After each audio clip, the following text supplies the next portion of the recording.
ओम शांति। हाणे असां बाप दादा खे यादि था करूं। 51st समझी बाप दादा खे यादि करो। मन में कोई भी ॻाल्हि हुजे बाबा खे ॿुधाए छॾियो।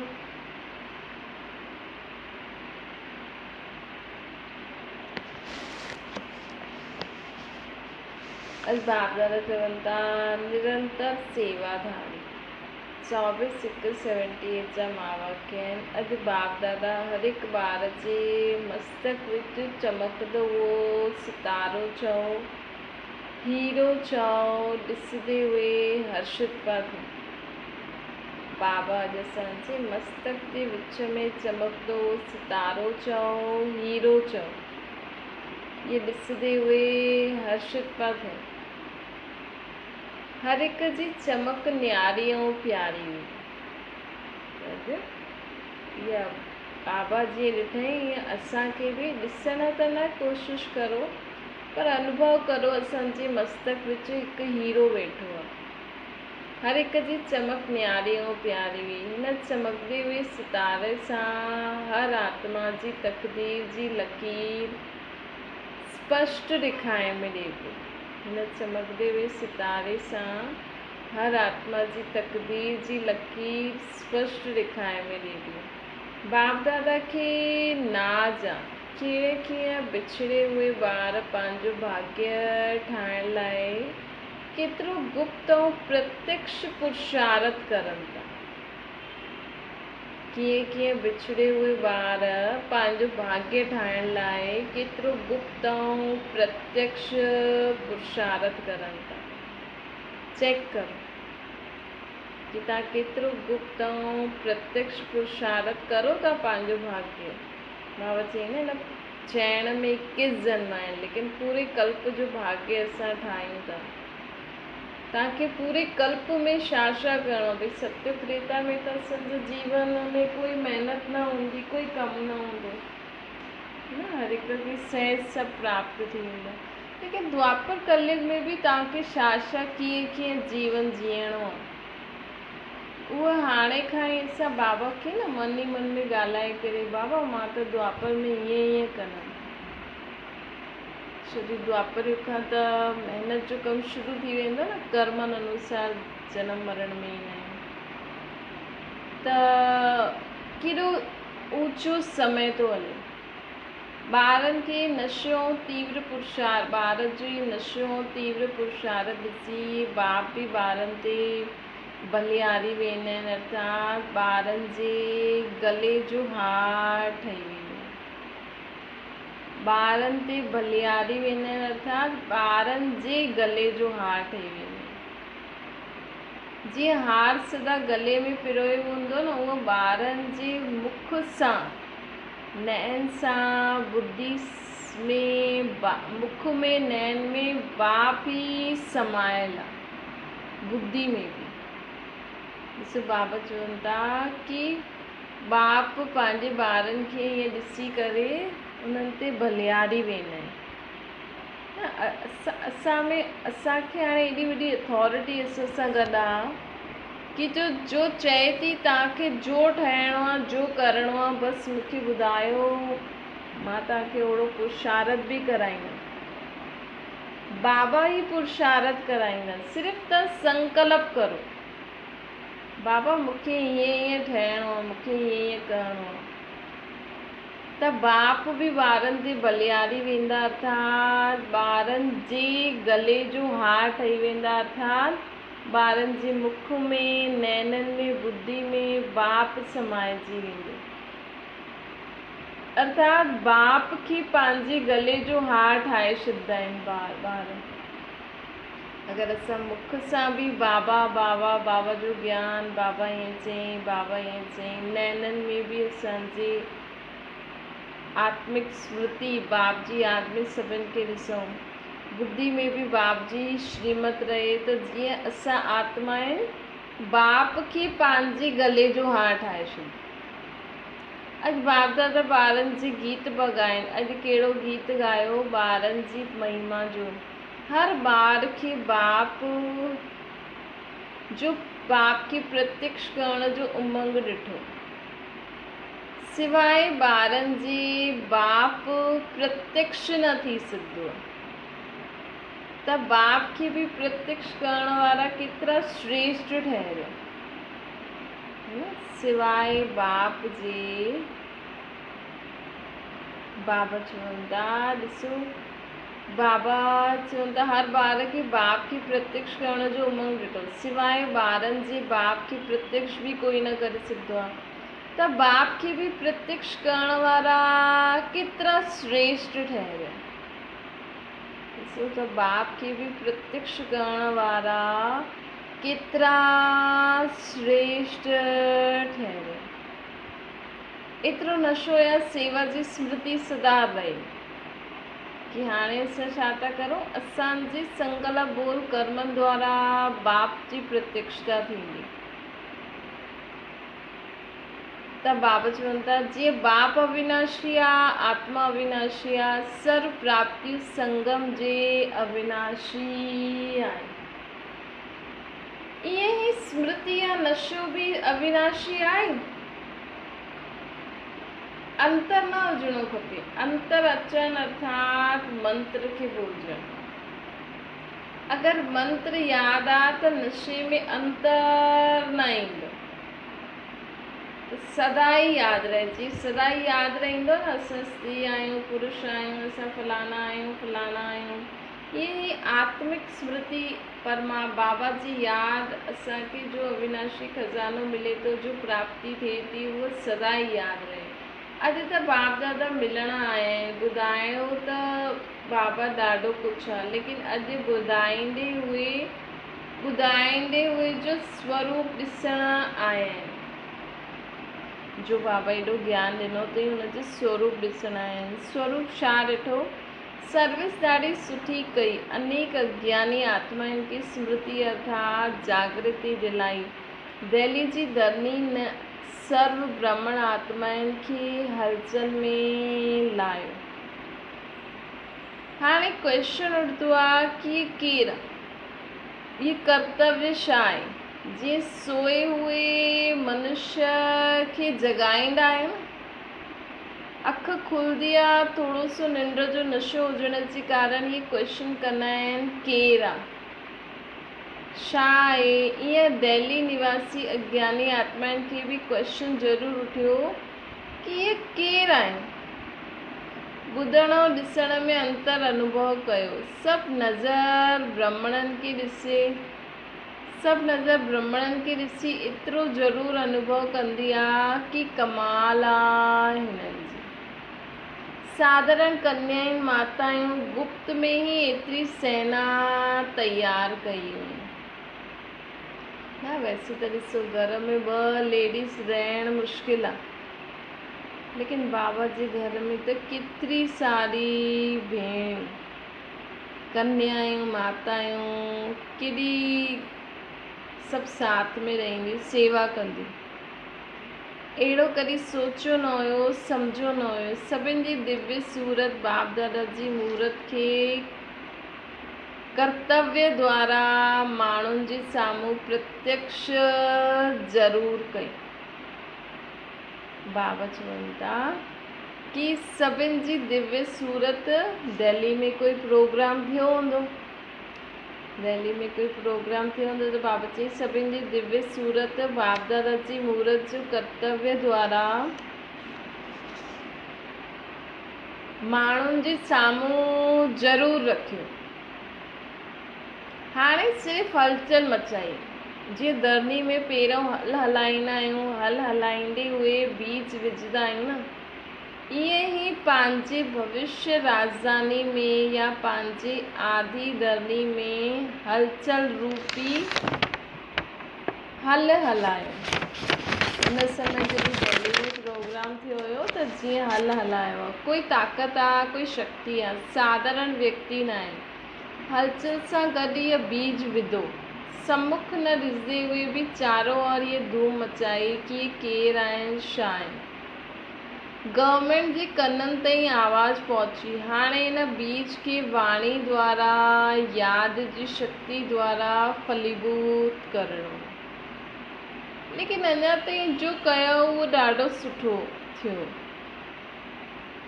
असांखे छा करिणो आहे कि कहिड़ी न कहिड़ी विधि द्वारा असांखे जो बि निमित प्रोग्राम आदि थींदा आहिनि, हाणे त केॾी सारी माण्हुनि खे पतो लॻी आहे न कि असां छा था करूं। बाप दादा विदेश सां आए हुए ॿारनि खे या भारत से आए हुए ॿारनि खे जंहिं बि सेवा में उंगली विधी अर्थात पंहिंजे राज्य जो फाउंडेशन विधो, उन्हनि खे ॾिसी हर्षित थींदा आहिनि। ये कॉन्फ्रेंस ब्राह्मणनि जी पंहिंजी राजधानी जे अधिकारी ठहिण जो फाउंडेशन स्टोन सेरेमनी हुई।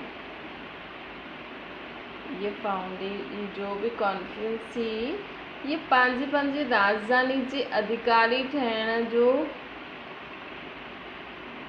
फाउंडेशन स्टोन सेरेमनी हुई। इन करे कोई भी विदेश से सेंटर जी आत्मा या भारत से भी कोई जोन रहियो न आहे। ये भी थी गुप्त सेवा। थोड़े समय में असांखे प्रत्यक्ष रूप में लिखाए मिली। बाबा चवनि था इहे गुप्त सेवा थोड़े समय में प्रत्यक्ष रूप ॾेखारींदी। बाबा अॼु न सेवा जो समाचार ॿुधाइनि था। हाणे त गुप्त वेश में पंहिंजो फाउंडेशन स्टोन विझंदा आहियूं। मतिलबु बाबा छा था चवनि कि कॾहिं बि असांखे कोई बि मिले न, कंहिंजे बि संबंध संपर्क में अचो, उन्हनि जे कन में असांखे बाबा जे ज्ञान जो, बाबा जो परिचय जो बीज ज़रूरु विझणो। भई असां कोई तव्हांखे नयो मिले थो, उन्हनि खे तव्हां हीअं चई सघंदा आहियो, हा हाणे असां आत्मा परमात्मा जो ज्ञान जो ॾींदा आहिनि न ब्रह्म कुमारीज़ में, उहो ॿुधंदा आहियूं न। ब्रह्म कुमारीज़ न चइजो, तो परमात्मा जो ज्ञान ॿुधंदा आहियूं, पोइ चइजो हा ब्रह्म कुमारी में जो ॿुधाईंदा आहियूं। न त असां डायरेक्ट चईंदा आहियूं न, कई बार ब्रह्म कुमारी में वेंदा आहियूं त थोरो बहुत जाते बि ब्रह्म कुमारी जे लाइ उल्टो सुल्टो नाम कंहिं वटि आहे त सिधा अरे ब्रह्म कुमारी वटि वेंदा आहियूं। त हीअं चओ, असां परमात्मा जो ज्ञान ॿुधंदा आहियूं, आत्मा परमात्मा जो ज्ञान ॿुधंदा आहियूं। पहिरियों त उन्हनि खे इहे चओ, त धीरे धीरे ॿुधाए करे हा उहो ब्रह्म कुमारी सेंटर में ॿुधाईंदा आहिनि।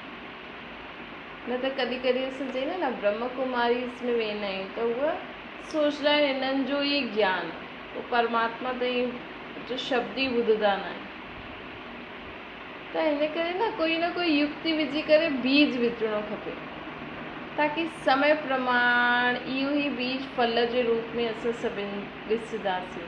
इहे दुनिया वारा माण्हू तव्हांजो आह्वान कंदा, आयान कंदा। सभिनि खे खांसी जी आवाज़ ईंदी हूंदी हुते। ॾाढी महिनत कई आहे, छा प्रकृति जो प्रभाव ज़्यादा थी वियो आहे, इन जो फल बि मिली वेंदो। बाबा चवनि था इन जो फल बि मिली वेंदो। ॿारनि जी तबियत ठीकु न हूंदी, विदेशी आत्माउनि खे इहो अनुभव करणु ॾाढो ज़रूरी आहे कि जहिड़ो मौसम ओड़ो स्वयं खे हलाए सघे। इहे बि अनुभव खपे। हर हिकु नंढे वॾे खे इन सेवा में महत्व रहियो, महिनत बि सुठी कई। पहिरियों फाउंडेशन ये क्वेश्चन उठियो, हाणे दुबारा पोइ क्वेश्चन जो उत्तर मिलंदो। पहिरियों फाउंडेशन ये क्वेश्चन उठियो कि केरु आहिनि, छा था करनि, हाणे दुबारा वरी कंदासीं त क्वेश्चन जो उत्तर मिली वेंदो। अॼु बाप दादा इहे रूह ध्यान करनि पिया अॻियां जे लाइ, जीअं निरंतर योगी जो वरदान बाप द्वारा। बाबा चवनि था अॻियां जे लाइ जीअं निरंतर योगी जो वरदान बाप द्वारा प्राप्त थियो, उहो ई निरंतर सेवाधारी जो वरदान बाबा असांखे ॾियनि था। त अॼु बाबा सां कहिड़ो वरदान था थियनि, निरंतर योगी निरंतर सेवाधारी। सुम्हंदे हुए बि सेवा थींदी रहे, असांजी सुम्हंदे हुए बि सेवा थींदी रहे, सुम्हंदे हुए बि कोई ॾिसे त असांजे चहिरे सां शांती आनंद जा वाइब्रेशन अनुभव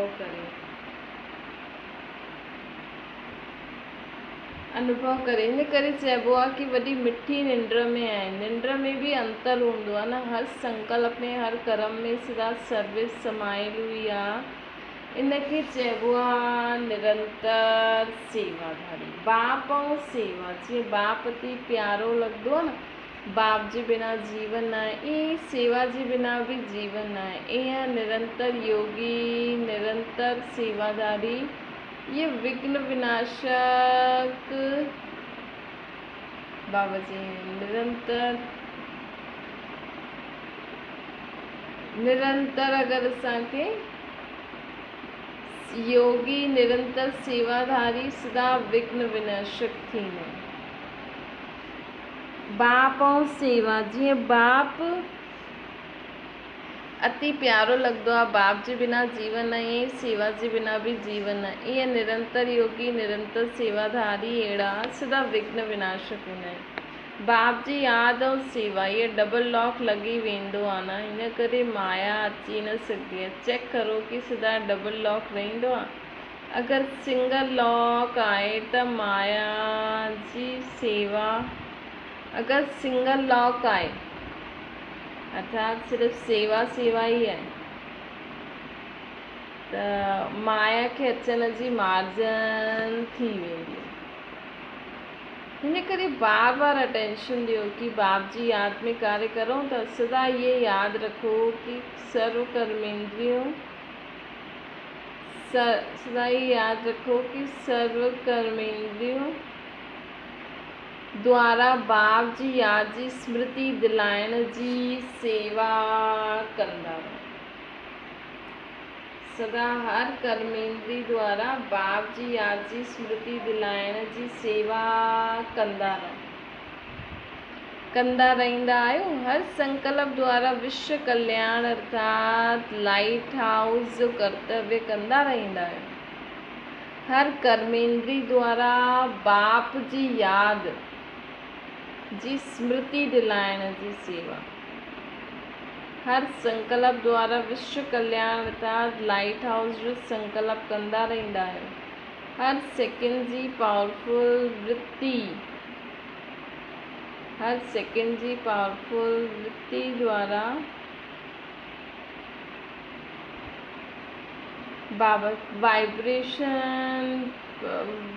पावरफुल वाइब्रेशन फैलाईंदा रहंदा आहियो अर्थात वायुमंडल परिवर्तित कंदा आहियो। कर्मेंद्री संकल्प पंहिंजे हर सेकंड द्वारा वृत्ति द्वारा लाइट हाउस ठाहींदा आहियो। पंहिंजे हर सेकंड जी पावरफुल वृत्ति द्वारा चारों ओर पावरफुल वाइब्रेशन फैलाईंदा रहंदा आहियो अर्थात वायुमंडल परिवर्तित कंदा रहंदा आहियो। हर कर्म द्वारा हर आत्मा खे कर्म योगी भव जो वरदान ॾींदा आहियो। हर कदम में स्वयं प्रति पद्मन जी कमाई जमा कंदा आहियो त संकल्प समय वृत्ति कर्म चैनन द्वारा चैनन की सेवा प्रति लगायो। पंहिंजे हर संकल्प, पंहिंजे हर समय, पंहिंजी वृत्ति ऐं कर्म संकल्प द्वारा विश्व कल्याण अर्थात लाइट हाउस जो कर्तव्य करो। हर सेकंड पावरफुल वृत्ति द्वारा चारों ओर वायुमंडल वाइब्रेशन फैलायो, वायुमंडल की परिवर्तित करो और हर कर्म द्वारा हर आत्मा के कर्म योगी भव जो वरदान। हर कदम में पद्मन जी कमाई जमा करो। जीअं मधुबन में मेलो त बाबा चईंदा आहिनि इनखे चइबो आहे निरंतर सेवाधारी अर्थात सर्विसेबल। अच्छा, जीअं मधुबन में मेलो आहे उअं अंत में आत्माउनि जो मेलो बि थियणो। मधुबन सुठो लॻंदो आहे या विदेश सुठो लॻंदो आहे? मधुबन कंहिंखे चइबो आहे? मधुबन बाबा चवनि था कि मधुबन सुठो लॻंदो आहे या विदेश सुठो लॻंदो आहे। मधुबन कंहिंखे चइबो आहे, जाते ब्राह्मणनि जो संगठन आहे उहो मधुबन आहे। जाते भी ब्राह्मणनि जो संगठन आहे मधुबन अर्थात मधुरता जो गुण वारा। त जाते पक्का ब्राह्मण हूंदा, श्रीमत ते हलण वारा, उहो ऑटोमेटिकली मधुरता जो गुण हूंदो। त हर हिकु विदेश जे स्थान खे मधुबन ठाहियो, अर्थात जाते पक्का ब्राह्मण हुजनि। मधुबन ठाहींदा त बाप दादा बि ईंदा, छो जी बाप जो वाइदो आहे कि मधुबन में अचिणो आहे। त जाते मधुबन हुते बाप दादा। सोचो अगरि तव्हांखे बाप दादा खे पंहिंजे घर में घुराइणो आहे त छा ठाहिणो पवंदो पंहिंजे घर खे? मधुबन। अॻियां हली ॾाढा वंडर्स ॾिसंदव। हाणे जीअं भारत जी संख्या वधंदी वेंदी आहे, उअं ई थोरे समय में विदेश जी संख्या वधायो। थोरे समय में विदेश जी संख्या बि वधायो। जाते रहंदा आहियो उते चारों ओर आवाज़ फैलंदी वञे। जाते असां रहंदा आहियूं उते चारों ओर आवाज़ फैली वञे। हाणे जीअं भारत जी संख्या वधंदी वेंदी आहे न, त उहो थोरे समय में विदेश जी संख्या बि वधायो। जाते रहंदा आहियो उते चारों ओर आवाज़ फैलंदी रहे। क्वेश्चन उत्पन्न थिए कि ये केरु आहिनि, छा आहिनि। हाणे अहिड़ा संगठन तयारु कंदा त जाते संगठन आहे उते बाप दादा बि हाज़िर नाज़िर आहे। त ॾिसो, भले बाबा साकार में न आहिनि, अव्यक्त में न आहिनि, लेकिन जाते ब्राह्मणनि जो संगठन आहे उते बाप दादा ईंदा आहिनि, त बाबा उते हाज़िर नाज़िर आहिनि। ॾिसो केॾी सारी ॻाल्हियूं बाबा असांखे ॿुधाइनि था। हुते ख़ुशी थींदी आहे या हिते अचण में ख़ुशी थींदी आहे? बाबा विदेशनि खां पुछनि था। केतिरो बि चओ कि वॾे सां वॾो आहे या नंढे सां नंढो आहे, छो जी डायरेक्ट बाप दादा साकार तन जी जन्म भूमि ऐं कर्म भूमि, चरित्र भूमि जो महत्व थींदो आहे। बाबा चवंदा आहिनि केतिरो बि चओ, वॾे खां वॾो वंडर ईअं लॻंदो आहे कि साइंस। बाबा चवंदा आहिनि कि हाणे हुते ख़ुशी थींदी आहे या हिते ख़ुशी थींदी आहे? केतिरो बि चओ, वॾे खां वॾो आहे, नंढो नंढो बि आहे, छो जी डायरेक्ट साकार तन जी जन्म भूमि, कर्म भूमि, चरित्र भूमि जो विशेष महत्व त आहे भई मधुबन जो। तॾहिं त भक्ति में बि कुझु न हूंदे बि उहे बि स्थान जो महत्व आहे न। मधुबन पहिरियों त पांडवन त नंढो ई आहे न, नंढो ई हुयो, त नंढो आहे या वॾो आहे, लेकिन स्थान जो महत्व त पुराणी मूर्ति हूंदी ऐं घर में ॾाढी सुंदर मूर्ति हूंदी। भगत पोइ बि स्थान जो महत्व, स्थान खे महत्व ॾींदा आहिनि। त स्थान जो महत्व आहे, लेकिन पंहिंजी फुलवाड़ी खे वधायो। स्थान जो महत्व आहे, लेकिन हाणे पंहिंजी फुलवाड़ी खे वधायो। मधुबन जहिड़ो नक्शो ठाहियो। हाणे जॾहिं मिनी मधुबन थिए तॾहिं सभिनि खे आकर्षण थींदी ॾिसण जी। त हाणे पंहिंजे स्थाननि खे बाबा चवनि था मिनी मधुबन ठाहियो। संकल्प कंदव न त पाण ई ठही वेंदो। त संकल्प करो, मुंहिंजो घर बाबा जो इहो सेवा स्थान मिनी मधुबन। बाप दादा वर्तमान सेवा जी थैंक्स ॾींदा आहिनि ऐं भविष्य सेवा जे लाइ पोइ स्मृति दिलाईंदा आहिनि। बाप दादा खे ॿारनि सां ज़्यादा स्नेह चओ या बाप दादा खे ॿारनि सां ज़्यादा सेवा चओ या शुभ ममता चओ। बाबा चवनि था कि बाप दादा खे ॿारनि सां ज़्यादा स्नेह चओ या शुभ ममता चओ। माँ जी ॿारनि में ममता हूंदी आहे न, तड़पदा न आहिनि, लेकिन समाईंदा आहिनि। उदासी न ईंदी आहे, लेकिन ॿारनि खे सम्मुख इमर्ज करे स्नेह जे सागर में समाए वठंदा आहियूं। बाप जो स्नेह आहे तॾहिं त तव्हांखे बि स्नेह उत्पन्न थींदो आहे न। ॾिसो, बाबा सां अगरि असांखे स्नेह उत्पन्न थिए थो न, त बाबा जो बि असां सां स्नेह आहे। स्नेह आहे तॾहिं त अव्यक्त में बि व्यक्त में ईंदा आहिनि। अञा बि बाबा अव्यक्त में वेही करे असांखे अनुभव कराइनि था बाबा जो स्नेह आहे, असांजो बि स्नेह आहे। तॾहिं त बाबा अव्यक्त में बि व्यक्त में ईंदा आहिनि। पहिरियों त की शरीर में ईंदा हुया, हाणे अगरि असांजी बि अव्यक्त स्थिति रहंदी न, त असांखे बाबा जो अनुभव थींदो। बाबा जो अनुभव थींदो कि हा, बाबा मूंसां गॾु आहे। अच्छा, अहिड़ा स्नेह जे बंधन में बांधण वारा, स्नेह सां बाप खे प्रत्यक्ष करण वारा, सेवा द्वारा विश्व जे कल्याण अर्थ निमित्त ठहियल हुई, सदा महादानी वरदानी, अहिड़ा निरंतर योगी, निरंतर सेवाधारी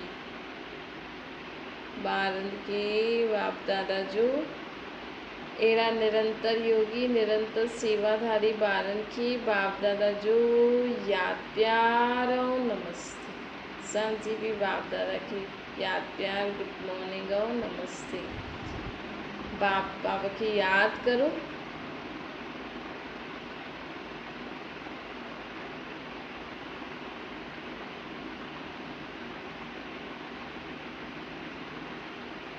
ओम शांति।